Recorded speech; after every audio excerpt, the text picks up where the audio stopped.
कि हमारे बौद्ध धर्म में ऐसी ऐसी चीजें हैं कि जहाँ भगवान बुद्ध को तो इतनी पावर थी कि अपने मरने की ताकत उनके हाथ में थी कि मैं कम जाऊंगा, कम महापरिनिर्वाण लूंगा, उनके हाथ में ताकत थी।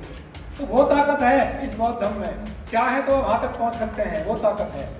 तो अपनी ताकत को बताएं कि हमारी जो ताकत है, कि भिक्षु संघ जो हमें प्रेरणा दे रहा है, जो भिक्षु संघ हमें इस तरह की बातें बता रहा आए, और जब आएंगे भिक्षु संघ की बात सुनेंगे तो हमारा परिवार भी खुश रहेगा, हम भी स्वस्थ रहेंगे। विपස්සना है हमारी, विपස්සना भगवान बुद्ध की दवा से विपස්සना करके देखिए। मैं कह रहा हूं कि आपके इतनी पावर, इतनी जागृति, इतना संयम आपके आगे आ जाएगा, अंदर आ जाएगा कि सब भूल जाएंगे। ये भाई करवा चौथ और जो कितने चीजें हैं अपना भी हटेंगे। आप सभी उपासक उपासिकाओं को बहुत बहुत साधुवाद, मंगल कामनाएं, जय भीम, नमो बुद्धाय। कि आपने ऐसे पर्व पर, देखिए ये जो पर्व है कठिन जीवदान का, ये कोई छोटा मोटा नहीं है हमारे बौद्धों के लिए, बहुत विशेष इसकी विशेषता है।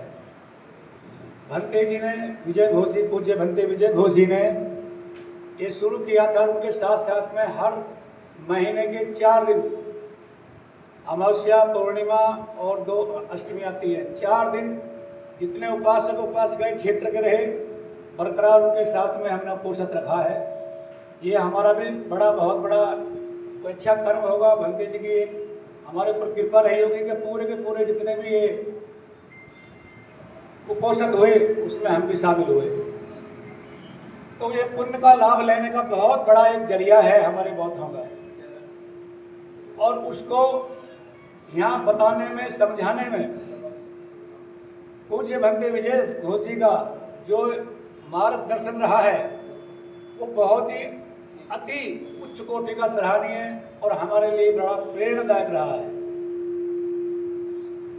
इस चीज को मनाने के लिए काफी प्रचार प्रसार भी किया हमने, अर्थदान, भोजन दान, सबके लिए प्रार्थना भी करी कि दें, क्योंकि आज का दान वो महान दान है कि देने वाला तो पुण्य कमाएगा ही कमाएगा, इसका अनुमोदन भी अगर कोई करता है खुशी खुशी कि हाँ भी बहुत अच्छा हो रहा है, उसका भी पुण्य मिलता है, ऐसा बताया गया।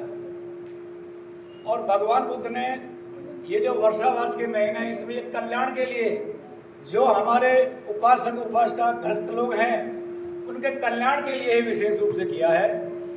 और जो भिक्षु संघ है उसको उच्च कोटि का अरहंतत्व प्राप्त हो, उसलिए उन्होंने 3 महीने का जो ये किया है, बहुत बड़ी चीज़ है।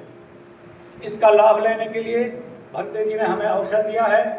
आप सभी भिक्षु संघ यहाँ उपस्थित हैं, सबकी कृपा आपके ऊपर हो रही है, सबकी मैत्री भावना आपके ऊपर हो रही है, तो यहाँ से बहुत कुछ हम लेकर जाएंगे। और मेरा ऐसा मानना है, ऐसी मैं विनती भी करता हूँ कि इसी तरह हमारा समाज एकत्र होकर के, संगठित होकर के इस बुद्ध धर्म को आगे बढ़ाएगा, क्योंकि ये कोई फॉर्मेलिटी नहीं है, ये हमारे धर्म को आगे ले जाने का कारवां है, जिसके मार्गदर्शन हमारे ये भंते कर रहे हैं। घर छोड़ना, चीवर पहनना इतना आसान नहीं है, उनकी विविधता को तोड़ना, उनसे कंपटीशन करना, उनमें कमी निकालना छोटी छोटी बात के लिए, ये एक पाप का कर्म है। आपका बता रहा हूँ मैं, आपको भावनाएं शुद्ध रखनी चाहिए। वो क्या कर्म है, उनका कर्म है, आपका मेरा कर्म है कि हम उनके प्रति आस्था रखें। और आस्था जब नहीं होगी तो पुण्य में नहीं मिलता है। आस्था कब आएगी? जब आप गहराई से, सच्चाई से, बहुत डीपली जाकर के थिंकिंग करेंगे कि मैं गलत हूँ या सामने वाला गलत है। जब बहुत गहराई से करेंगे तो पता लगेगा कि बहुत कुछ मेरे अंदर कमियां हैं, उन कमियों को कैसे निकालूं। मेरे आज बीमार हुआ, मैं रात से सोच रहा कि क्या कमी कर दी मैंने, भाई कुछ कर, सोचने लगा रात भर कि किसी न किसी तरह मैं और शुद्ध बनूं और अपने कर्मों को सुधारूं। तो जब ऐसा चिंतन करेंगे तो कुछ ना कुछ कमी को निकालने की हम कोशिश करेंगे ही करेंगे। जब सोचना ही बंद हो जाएगा, जब ज्ञान ध्यान की बात ही बंद कर दोगे, 99 के चक्कर में जो बताते हैं लोग, आप पड़े रहोगे, तो फिर तो ऐसा ही होना है कि जो लाभ मिलना है उससे हम वंचित रह जाएंगे। तो लाभ लेके जाएं, हमारे समाज को लाभ नहीं मिला, अब लाभ का समय आया। बाबा साहब ने जो हमें दिया बौद्ध धर्म, इसका लाभ अब हमें मिलना शुरू हुआ है। अब भी जो इसमें पिछड़ जाएंगे, जो रह जाएंगे, वो समझ लो उनका कोई कर्म ही गलत है या पुण्य के भागी नहीं बनना चाह रहे हो। आइए सब मिलकर इस स्ट्रेंथ को कई गुना करें, एक दूसरे को बताएं कि ये फॉर्मेलिटी भी ये बहुत होगी। बहस तो हर जगह होती है, गलत तो हर जगह होते हैं, लेकिन एक यहाँ संगठन का बनना, इतने पूज्य संतों का सामने भिक्षुओं का हमारे दर्शन होना, ये छोटी बात नहीं है।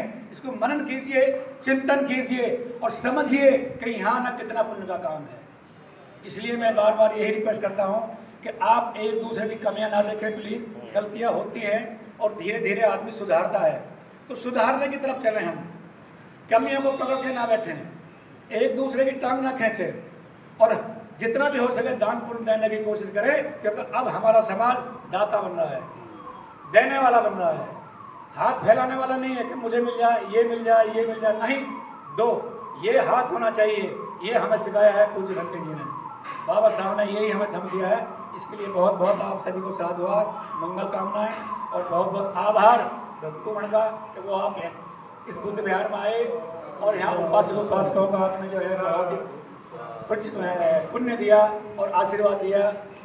शेरनी की तरह जो दहाड़ रही है, ये क्या है? ये वही तो है स्वतंत्रता की बाबा साहब ने जो हमें दिया। मैं खैर भाषण देने के लिए खड़ा नहीं हुआ था, मतलब जो कुछ बातें बताने के लिए हुआ था कि देखिए जैसा अभी बताया बहन रोशनी ने है या बेटी रोशनी ने, हमारी रोशनी ने, कि करवा चौथ से क्या होता है या भाई दूज से जो भी ये त्यौहार आज चल रहे हैं, भाई उनकी आलोचना क्यों करें हम? हमारे बौद्ध धर्म में लावना चीज है, चीज उनको बताओ कि बड़ी पति की बड़ी उम्र करने के लिए हम अपने अंदर उपोषित रखें ना। अरे उसका वो है, अगर आप उपोषित रखेंगी तो आपकी शक्ति इतनी हो जाएगी कि आपके बच्चा परिवार सब स्वस्थ रहेगा। आप करके देख लें। तो ये जो चीज हमारे अंदर है उनको हम बताएं कि हमारे बौद्ध धर्म में ऐसी ऐसी चीजें हैं कि जहाँ भगवान बुद्ध को तो इतनी पावर थी कि अपने मरने की ताकत उनके हाथ में थी कि मैं कम जाऊंगा, कम महापरिनिर्वाण लूंगा, उनके हाथ में ताकत थी। तो वो ताकत है इस बौद्ध धर्म में, चाहे तो वहां तक पहुंच सकते हैं, वो ताकत है। तो अपनी ताकत को बताएं कि हमारी जो ताकत है, ये भिक्षु संघ जो हमें प्रेरणा दे रहा है, जो भिक्षु संघ हमें इस तरह की बातें बता रहा आए, और जब आएंगे भिक्षु संघ की बात सुनेंगे तो हमारा परिवार भी खुश रहेगा, हम भी स्वस्थ रहेंगे। विपස්සना है हमारी, विपස්සना भगवान बुद्ध की दवा से विपස්සना करके देखिए। मैं कह रहा हूं कि आपके इतनी पावर, इतनी जागृति, इतना संयम आपके आगे आ जाएगा, अंदर आ जाएगा कि सब भूल जाएंगे ये भाई करवा चौथ और जो इतने चीजें हैं अपना भी हट जाएंगे सभी। क्योंकि ये पाखंडवाद जो चल रहा है, अगर सच्चाई भी हो, हम नहीं मानते किसी चीज को, हम तो ये चाहते हैं कि आपके दिल में किसी के लिए कितना प्यार है। वाइफ पत्नी अपने पति को कितने श्रद्धा से बोलती है, पति अपनी पत्नी को कितने श्रद्धा से बोलता है। पत्नी कहेगी हाँ जी आप जी, आराम का बोले तू तड़ा। मैं कई बार सोचता हूँ, मैं कह मैं तू क्यों बोलता हूँ अपनी वाइफ को, ये मुझे आप कहती है, मैं तू बोलता हूँ, तू यहाँ आ जा। तो ये भी तो विचार करें। अच्छी अच्छी बात है बौद्ध धर्म में कि समानता, इस समानता को लाने के लिए हमें गहराई में चलना पड़ेगा। अपने करैक्टर से, अपने व्यवहार से सामने वालों को दिखाना है कि ये बौद्धिस्ट है, तभी तो लगेगा कि हम बौद्ध बनना चाहिए। बौद्ध बनने के लिए आचरण जरूरी है। नाम का बौद्ध बनने से आपका ही नुकसान है, बल्कि कई काम हम ऐसे कर देते हैं जिसके हम पाप के भागी हो जाते हैं। जब आदमी दो नाव में पांव रख लेता है तो वो अपना ही नुकसान करता है, खतरा कर लेता है, अनुभव कर लेता है। बौद्ध धर्म आ जाइए, बौद्ध धर्म को पढ़िए और उसमें जो जो नेगेटिव बातें हैं आपको लग रही हैं, उनकी या तो चर्चा करके बंदे ही से पूछिए कि बंदे जी बौद्ध धर्म में मुझे ये चीज ठीक नहीं लग रही है, लेकिन इससे नफरत मत कीजिए, इससे दुराव मत कीजिए। बौद्ध धर्म से, बौद्ध धर्म बड़ा कल्याणकारी है। जिन जिन देशों ने बुद्ध धर्म को अपनाया वो आज सबसे आगे हैं। हमारे नेता आप तो जानते ही हैं, जो भी प्रधानमंत्री है, कोई भी जाते हैं देश में विदेश में तो बौद्ध का नाम लेते हैं। क्यों? कि बौद्ध की संस्कृति ऐसी है जो मानव कल्याण करती है। तो मानव कल्याण की संस्कृति बाबा साहब ने हमको दे दी, खुद बाबा साहब बौद्धिक संविधान हमें दे दिया, तो इससे बड़ी ताकत और क्या मिलनी चाहिए हमें? विश्व की, संसार की सबसे बड़ी दो ताकत हमें मिली हुई है। बोधिसत्व बाबा साहब, उनकी शिक्षाएं, महाकारुणिक भगवान बुद्ध, उनकी शिक्षाएं, इन दोनों से जो कल्याण हो जाएगा और कहीं से नहीं होने का है। बस पढ़िए, जानिए, चिंतन कीजिए और श्रद्धा बनाइए। श्रद्धा कब बनेगी? आंख मीच के नहीं बनती है। श्रद्धा के लिए जानना पड़ता है कि भाई वास्तव में जो मैं बोल रही हूँ ये मैंने कैसे सीखा, जोश कहाँ से आया, मैं इतना जो प्रचार प्रसार कर रही हूँ कैसा आया, तो पता लगेगा कि सच्चाई थी। और सच्चाई कहाँ से आई?